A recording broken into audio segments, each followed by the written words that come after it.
महापर्यटन महोत्सव ही खरोखरच एक चांगली कल्पना आहे। मी मगाशी पाहिलं की त्या फूड फेस्टिवल मध्ये गेलो होतो, पण किती प्रकारचे खाद्यपदार्थ होते, मिलेटचे अनेक प्रकार होते।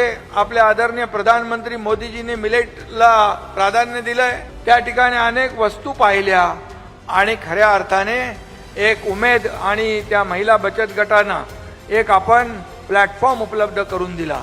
हे देखील या पर्यटनाच्या माध्यमातून त्यांना झालं। मी म्हणून जिल्हाधिकारी आणि पालकमंत्र्यांना सांगितले की हे जे बचत गट आहेत, या बचत गटांना कायमस्वरूपी एक प्लॅटफॉर्म उपलब्ध करून देणं, त्याचं मार्केटिंग, ब्रँडिंग आणि त्यांच्यासाठी इन्फ्रास्ट्रक्चर उभं करून देणं, हे जर आपण केलं तर कायमस्वरूपी या बचत गटांना मोठ्या प्रमाणावर फायदा होईल।